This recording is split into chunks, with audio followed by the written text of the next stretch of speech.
We sat down and maybe just to go back a bit in time, when we first sat down, I think it was early spring, well, probably late fall of last year, when, just around the office. And, the Chamber has a co-location with Tourism North Bay, Creative Industries, Discovery Routes, and now the DIA. But it really was just sitting around, shooting the breeze and saying, what can we do as a community?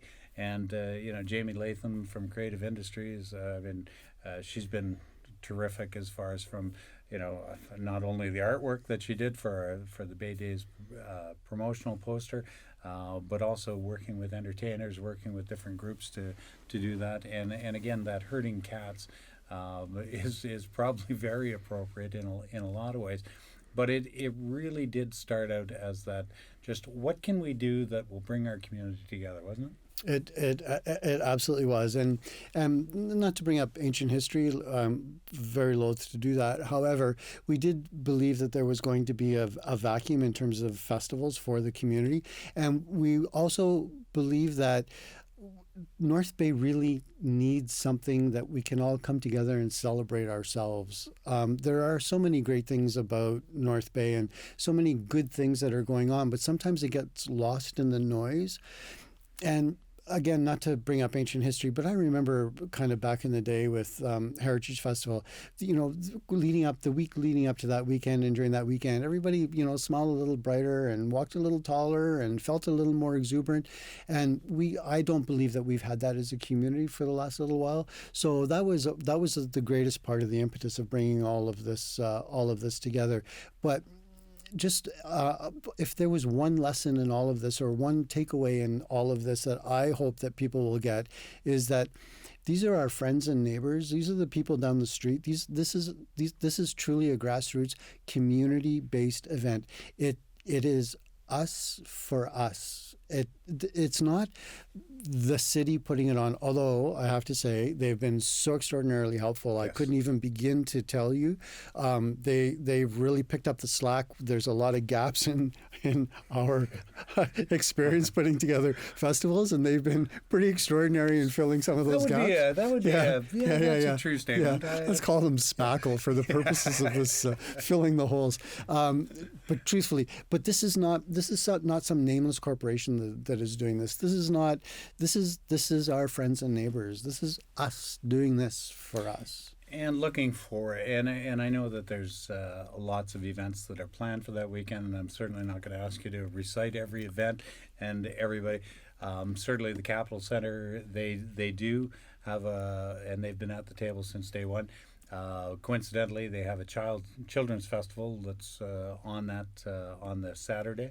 I believe, for that. The Children's Festival is Friday, Saturday, Sunday. Friday, Saturday, Sunday that weekend. And, not wanting to take away anything from what they're doing and the programming that they do. Theirs is a paid event, but it was scheduled long before this, and we hope that it's going to tie in really well with what we're doing as a volunteer committee to put that together. So certainly the future. What does the future, and the future really can be anything that this community wants, right?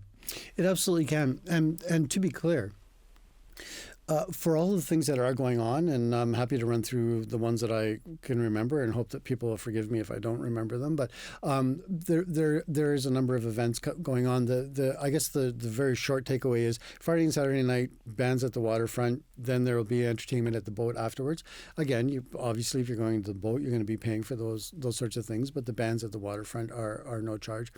All day Saturday, there's programming on 3 blocks of Main Street all day Saturday, as well as at the museum. And there's going to be a car show over there, the regular farmers market. So at the museum, I understand the cheapskates have changed their whole their lineup so that they can participate in our event with the Mayhem on Main. Well, that goes back to about it continues to evolve. It continues daily. It does. It truly does. Just a couple of days ago, got a call from the helicopter company, so they want to run flights over North Bay. So now we've got helicopters. I mean, it doesn't get better than that. I asked them if they would please land on Main Street, but apparently it's not safe. Apparently there's restrictions. Oh yeah, airspace. Yeah. So they'll be at the waterfront. But yeah, it's just constantly growing. But on Saturday, most of the programming is going on the 3-block stretch of Main Street, and at the museum and on the grounds around the museum. Dion Quince is opening up if there's not construction going on around that, and they're going to have free admission into the Dion Quince home.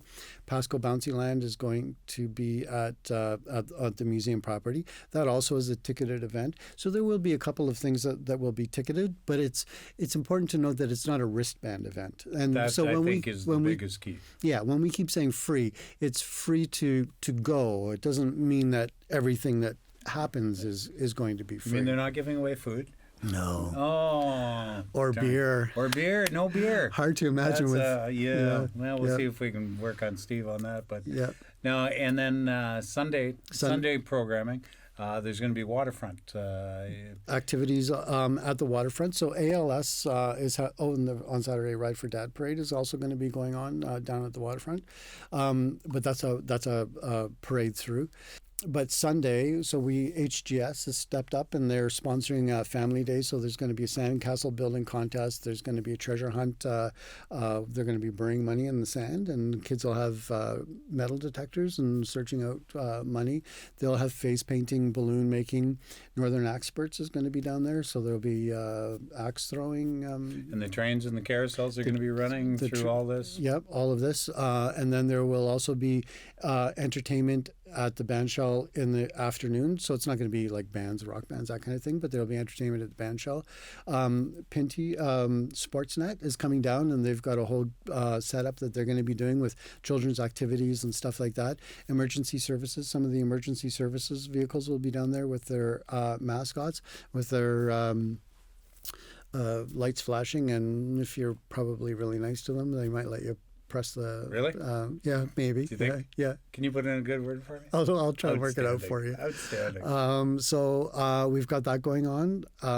Again, Pasco's Bouncy Land will be down at the waterfront as well. So Sunday all day, there's programming all day down at Marathon Beach, as well as the helicopters on Sunday as well.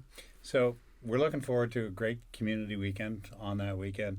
And from the Chamber's point of view, I just want to say thank you for all that you've brought to the table, because I passed everything off to you and said, you take it. No, the whole entire group has been working, again, it's outside of our normal parameters of our day-to-day business.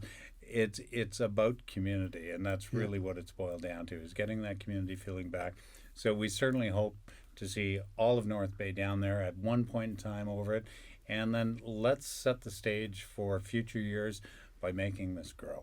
Absolutely, I completely agree. And I guess if there's one final point is that there are already people that have said, unfortunately, we can't participate this year, but we really would like to participate next year. And next year's is going to be even a little bit bigger and a little bit stronger. But again, it's going to be a grassroots community festival for our community, by our community.